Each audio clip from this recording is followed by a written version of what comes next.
All right, Zhoniin, how you doing, man? I'm doing great. I'm ready to talk about One Piece and then probably stuff that isn't related to One Piece. I like how that is a running thematic with the channel. Like no matter who I bring on here, it's like 50% One Piece, 50% how's your day, how's Costco. So we got the latest chapter 1133. What are your thoughts coming off of it? Because I don't want to stay on the chapter too long because it's pretty straightforward, right? We have Robin, Elbaf, Yamato with Hold'em. What was your favorite part out of this chapter? I guess we could start with that. I liked that we saw the silhouetted guy at the end. No, I'm just kidding. I like that Saul and Robin reunited. It's nice, because Robin has been in the background for a very long time. She hasn't really been doing much. So it's nice that she's getting some characterization here. It was nice. I like lore. I like battle. I'm like a meathead dude. So I'm not too fixated on moments like this. I'm not going to make a video essay about this chapter, but I'm on board with it. I'm more excited to see what comes of this. I would love to. We talked about this in the collab we just made for my channel. I want to see what Saul knows. Yeah. Spill it. Vegapunk left us hanging, and I'm still backed up from it. I need some release. I feel that. I mean, I really enjoyed this moment, but I am really looking forward to what Saul knows. Because he's been studying and teaching history for 22 years. He has Ohara's research. Brother, Ohara knows about the ancient kingdom name. They knew about a lot of stuff. And before they could spill it, they got shot and killed. Right? So Saul, having all those books and knowledge... Oh, dude, I could totally see us getting some sort of Void Century flashback, and maybe even Vegapunk could tell us some of that too, right? Because Vegapunk's here. We saw that the message on Egghead got cut off at certain points. Like, hey, those of you with the Will of D, cut off. He came back, cut off again. Like, now that Vegapunk is here, now that Lilith is here and we're chilling, I could see us getting the rest of that message. I think it's entirely possible. I didn't even think about that. What do you think it could be? I don't know, but the thing is another reason why this might get brought up, because it might seem random at first, right? Like, oh, like why would Vegapunk all of a sudden continue a conversation that happened, weeks ago in the story of One Piece? Well, it's because Saul is a member of the D clan. He has the D initial. His family has the D initial, according to him. Maybe that's how it gets brought up, right? Saul talks about Ohara, he talks about the Will of D, and then Vegapunk or Lilith says, oh yeah, by the way, like I forgot to tell you guys, like, here you go. I could see that being brought up in simple conversation. That's very likely. I could totally... I could just see the panel in my head. Oh, by the way. Oh, yeah. Yeah, I forgot to tell you guys. What do you think about Saul knowing Road Poneglyph stuff? I don't think he knows too much. I've seen the Man Marked by Flames theory. I've talked about this a lot on the channel as well. I don't think he knows a lot because Robin didn't know a lot, and she researched with the Oharans too. Of course, she didn't know the name of the ancient kingdom to our knowledge, but she knows a lot. And when we hit Zoe, she was like, wait, what is this? A red poneglyph? Like, what's going on? So if Saul's been on this island for 22 years and he doesn't know anything that the Oharans didn't know, then I doubt he knows about the red poneglyphs. I don't think he's the Man Marked by Flames. I don't think he has it waiting for us here, but I like the idea. If that were to happen, I think we just need a lot of explanation. And I think we will get it too. It looked like Saul was going to explain, post-Ohara events, but Robin cut him off. Rightfully so. I can't blame Robin saying, hey, like, let's not focus on the dark stuff, Saul. Let's just hug, brother. Like, I think that fits really well with their characters. I think this is a really realistic interaction as well. Like, when you see somebody, you don't start bawling right away. It kind of builds up. And then you're like, okay, can we just shut up and kiss now? Is essentially what happened here, but in a friendly manner. Yeah, I agree. So you think Saul is a red herring as the Man Marked by Flames? Because I would like to think that if he isn't, then Oda wants us to think that he is, right? Yeah, my thing has always been that we didn't learn anything new with this chapter. We didn't get any new information. We always knew that Saul was a Man Marked by Flames candidate. People deduced this ever since Kid mentioned it in the beginning. I wasn't there yet because Saul was, quote, dead at the time. But the minute we learned he was alive, it's like, okay, like, is he that person? But there was always questions about it, right? He doesn't have the ship. He doesn't have the whirlpools. Another one that people brought up is the logistical side of it, where they're like, hey, if a giant had a giant black ship, wouldn't you think they would mention that too, right? They say it's a human. So they would distinguish that, oh, no. The ship is massive. The whirlpool is massive. The guy is massive. And it's like, yeah, I can see that as well. Like, there's a lot of things working against Saul. I think he is a red herring. And I think he might even be an Aokiji type character, where Blackbeard and his crew were talking about the man marked by flames. And Aokiji said, oh, is it me? And then he started pointing at his burn scars from Akainu. And then he laughed at it. So I think we might get the same thing here. I think the only person that actually knows who the man marked by flames is probably just Kid and Law. Because Kid is the one who brought it up. And then Law, we don't really get this much insight in the manga. But the manga did have a panel where after Kid said this, Law's face was silhouetted. They hid his face, they hid his expression. And then in the anime, they made it even more pronounced. After Kid said this, Law walked away, and you didn't see this guy. So it kind of made it feel like he knew something. So I feel like if we learn about the man marked by flames, we'll learn it from them. And I do believe that they're on their way here. I'm a huge proprietor that Kid and Law will make an appearance here on Elbaf. They'll get a new ship. Are they still in the race for the One Piece? I don't think so. I think that's maybe why they just tell Luffy about it. Like, hey, we lost our poneglyphs. Blackbeard, Shanks, they cooked our goose. We'll tell you so we can place our bets in you, Luffy. Better you than them. That is my headcanon of events. And I think Oda said it really well with the whole Big Mom stuff, right? Hardin asked about Big Mom. Luffy hit Hardin with the question mark. I think it all comes full circle. You saying that they're not in contention for the One Piece, I guess that's true, right? They weren't in that collage. They are out of the race, unfortunately. But they could still be supporting characters for sure. I would like to see them make their own little cross guild. That would be fun. I think that'd be really interesting. Like after Elbaf, they just start gathering people they find. Yeah, just all the lingering commander level dudes just come together. Bellamy. Bellamy? Yeah. I don't know, man. I like Bellamy, man. Yeah, I mean, I think he's had one of the best face turns in the series. Like when you come back to Dressrosa and he's just like, I'm sorry, I'm not that guy anymore. I just want to make Jolly Rogers and stuff. And it's like I'm being manipulated by Daffy. It's like, wow, like I really cared about Bellamy during Dressrosa. He was playing a villain so that Luffy could beat him because Luffy didn't want to hit this guy. And then Bellamy's like, Luffy, you loser. What are you believing in dreams again, Luffy? Yeah. And then he kind of forced Luffy to move forward. And I'm like, yo, Bellamy's character is so great. I was always so sad when Bellamy didn't join the Grand Fleet. Like, he doesn't need to like be a pirate and be at Luffy's beck and call, but just, I imagine Bellamy would pick up the sake cup, right? Damn. Yeah. It's interesting. I guess. I mean, he'll be there at the end. Everyone's going to be there at the end. So, you think he'll show up at the final war? Oh yeah. I mean, even Don Krieg and Jin are going to be there for sure. Yeah. What about what's an obscure character that you want in the final war? Like, it could be anybody, even somebody that has no agency being there. Who do you want personally? I have a Beaver card right here that I haven't opened. From Skypea. How about the little girl who has observation hockey? Ira, I think is her name. No, it's not Ira. No, Isla. No, who is it? One Piece Skypea little girl. Isa. Yeah, you want her in the final war? Legitimately? So you legitimately want her, though? No. I honestly, I legitimately want Enel. Enel has to be there. Me too. I think Enel is my number one pick. Like, he doesn't even have to play a big role. Just him showing up, zapping somebody, and leaving. I think that'd be perfect. So I actually saw this theory. I was going to do a video about it, but I was like, I don't feel like... I mean, with you, but I was like, no, this requires too much reading and setup. But apparently there's a possibility that he's coming to Elbaf. I don't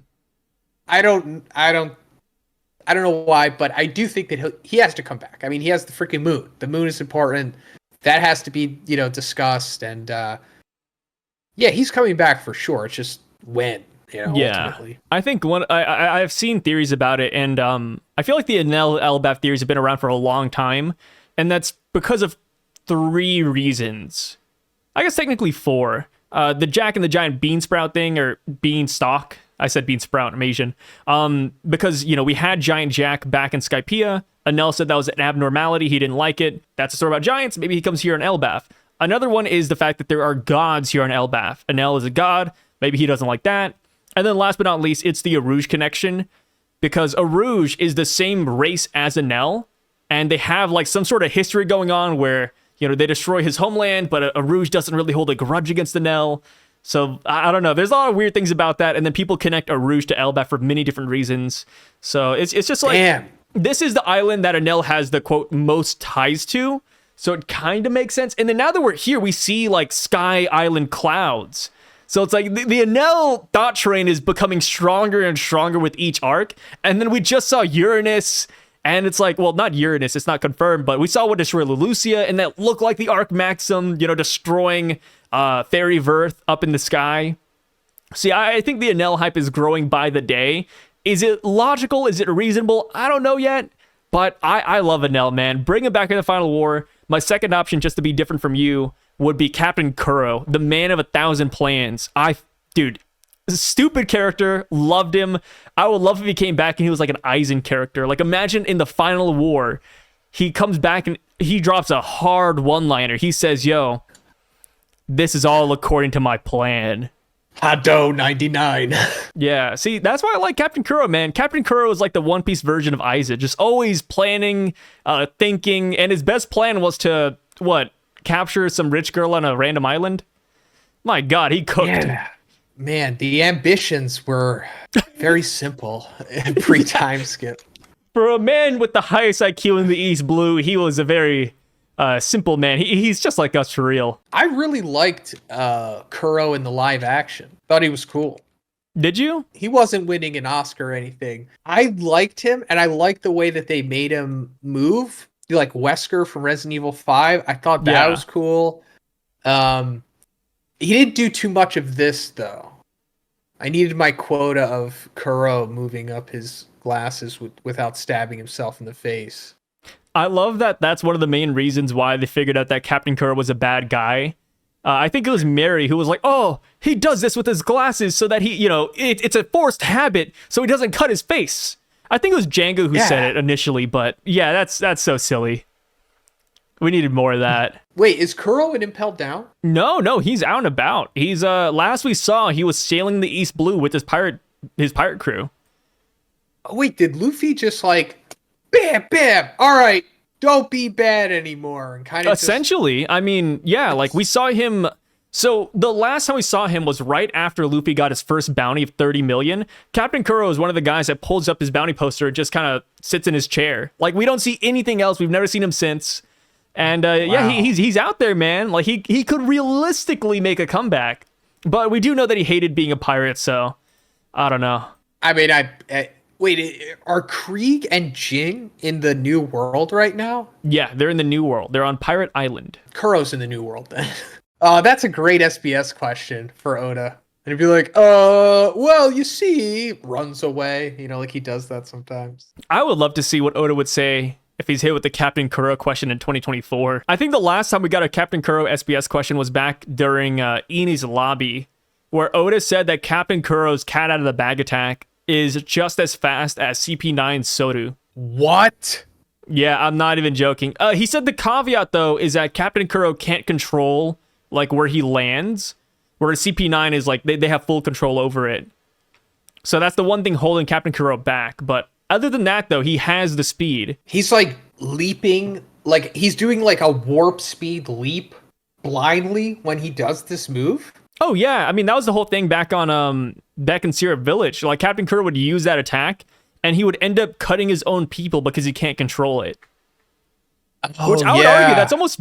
I mean, it's not better because he doesn't have control, but it's more unpredictable to fight, right? Like with Soru, like oh, he's gonna come and punch me from the right, probably he's gonna come from behind. But Captain Kuro is like, wait, where is this guy? You look around a room, it's like, is he over there? Is he over there? I don't know. He doesn't even know. So whoa, he has so much potential. Yeah, if they just recruited him for CP whatever during the time skip, he would be a CP0 member probably. Imagine he has like blackened blades to like black claws. Oh my God! Yeah, 10 black blades. Dude. Wow. I need fan art of that. I Yeah, need fan art of Zero Captain Kuro. Black blades. I wonder what he looked like now, because like Don Krieg looks way better, right? Don Krieg and Gin glowed the hell up. Captain Kuro would probably do the same thing if he kept on training. So, like, would he get buffer? Would he get slimmer? Is he taller? Like, is he still wearing that stupid suit? Because no, he wouldn't. Because he back when he was a captain, he actually had like a cool like Roger Pirate King cloak. Yeah, that's right. Man. Ooh, imagine his big upgrade is having contact lenses. You fools. Now I don't have to do this anymore. Yeah. My biggest It was upgrade my was biggest LASIK. weakness. Yeah. Instead of hockey, he got LASIK surgery. There's a certain nostalgia about all the old villains. And I don't think they're solely carried by the nostalgia either. Like, I think they were genuinely good villains. Like, they were a lot of fun. They had silly ambitions. Their motives sometimes make no sense. And, you know, they're snuffing their own fart. Because, like, Don Krieg thought he was the strongest man in the world. Remember that? He was the pirate fleet admiral, the strongest man in the world, diamond fist, armor that you can't penetrate. Captain Kuro had a master plan of kidnapping a girl for some odd reason when he could have just killed her or poisoned her and let her die naturally, and then he'd get all the money anyways. And then you got, like, Buggy, who just wanted to throw a circus at Orangetown for some odd reason. And then Arlong, whose plans of world domination encapsulates taking over Kokoyashi Village out of everywhere. Like, their plans were just so goofy. You gotta love them. Yeah, that's why, I mean, they're just lovable doofuses. Yeah. Like, they're just... It was just a nicer, less stakes place pre-time skip. Now it's just everything is just the world is going to end if this guy isn't defeated. Yeah, it's like point A to point B, like Dragon Ball. We're over here fighting the Red Ribbon Army, and then now we're like over here saving the multiverse.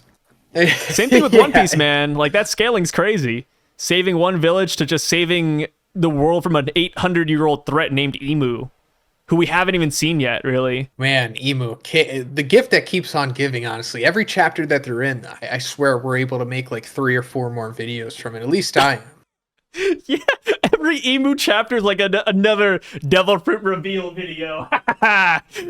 Yeah. I swear this time I know. To be fair, I think a lot of fans are the same way. Like, I mean, we're more egregious because we make videos about it, but I'm sure like people read the chapter and their opinions of Emu changes as well. You know, it's just classic theory crafting, classic thinking in general. But it's funny how it works when you say it like that, right? You get like 2 panels of Emu, boom, 2 more videos. Yeah. What is Emu doing? Yeah, what's Emu doing? What's Emu look like? What's Emu's gender? Yeah. All will be revealed.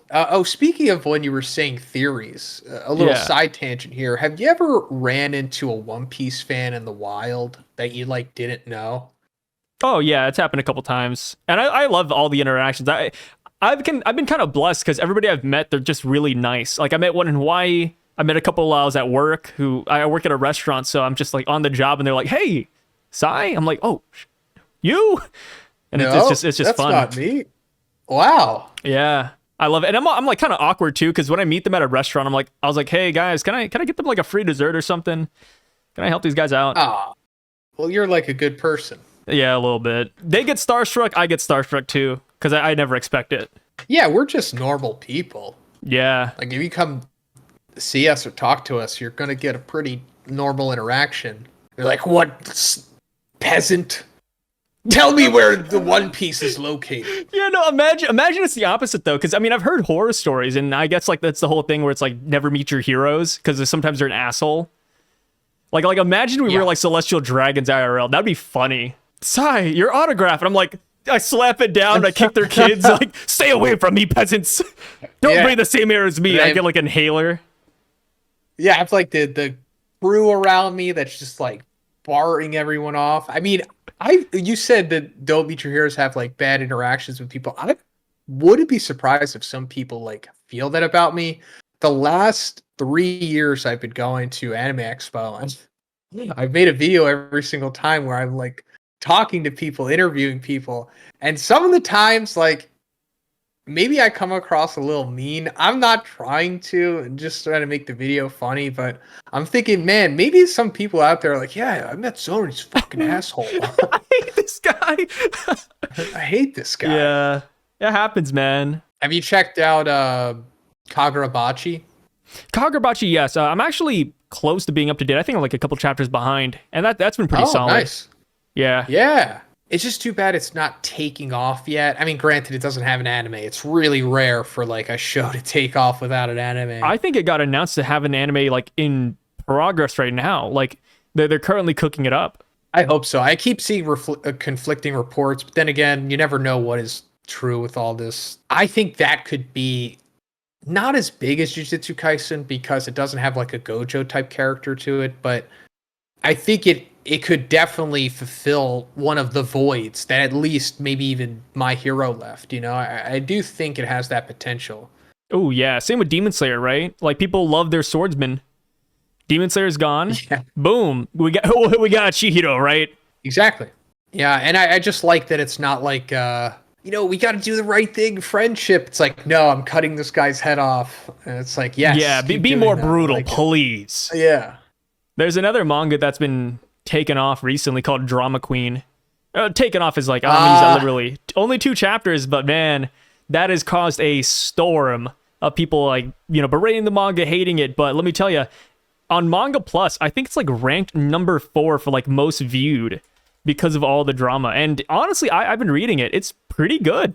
I feel like a lot of those people are maybe creating their own narratives. I don't want to say that the mangaka or just the culture in general isn't the way that they're painting it, but just for this individual story, I think it's a lot of like insinuating, Yeah, that's a good series. Have you read it? I read the first chapter once it all, all the outrage came about. Yeah, you should read the second one. The second one's pretty solid too, man.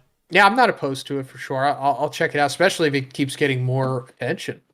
Yeah, I mean, I really love the art style too. It reminds me of like Peak Chainsaw Man, which Peak Chainsaw Man's crazy because Chainsaw Man's still good, but yeah, good times, yeah, it's man. Not part 1. Yeah, good times. Thank you so much for being here, Zhoniin. Appreciate it again. Thanks for joining us on the One Piece call. You know us, we talk exclusively about One Piece. That's why you guys came Only here. One Piece. Only One Piece. Nothing else. I apologize. Sometimes I feel they need to apologize. I'm like, hey guys, sorry we got catfished. I mean, you came here for I don't even know what I'm going to title this. Like, what did we talk about? Captain Kuro? Who did we talk about initially? Enel? I'd probably put Enel in the thumbnail. I feel like we talked about something before that. Robin and Saul. Vegapunk. Robin and Saul. That's another one, right? Saul is not the man marked by flames. Oh, that would be a good one. Saul is not the man marked by I already flames. did that. Yeah. For real, he is really not. Double up. Just put same This title, but guy- in caps. He's actually not him, y'all. I don't think he is, but yeah, we'll see what I do. It's always hard finding like a title and thumbnail for these because it's like we talk about so many different things. It's like I don't even know what to put. But yeah, with that being said, though, thank you again, Zhoniin. Zhoniin will be linked down below as per usual. Thank you guys for being here. We really appreciate it. Hopefully you enjoyed the conversations. Let us know what you thought about everything we said down below. And we will catch you guys next break week. We keep these pretty consistent. Whenever there's a break, Zhoniin hits me up ASAP. It's kind of crazy how consistent he is with that, right? Like, he doesn't even wait for the chapter to be released. It's literally on a Monday, we get like an announcement saying, hey, break next week by the leakers and spoiler community. And then Zhoniin's right there saying, hey, Monday, Tuesday work for you? I'm like, damn, all right. It's like clockwork. Love it. Yeah, no, I almost expect it. Like, the minute Zhoniin doesn't message me about a collab, I'll know something's up. See, all right. Yeah, is he okay? I need to check on this guy. But yeah, thank you again, man, for being here. Really appreciate it as always, brother. And we'll catch you guys later. Peace out.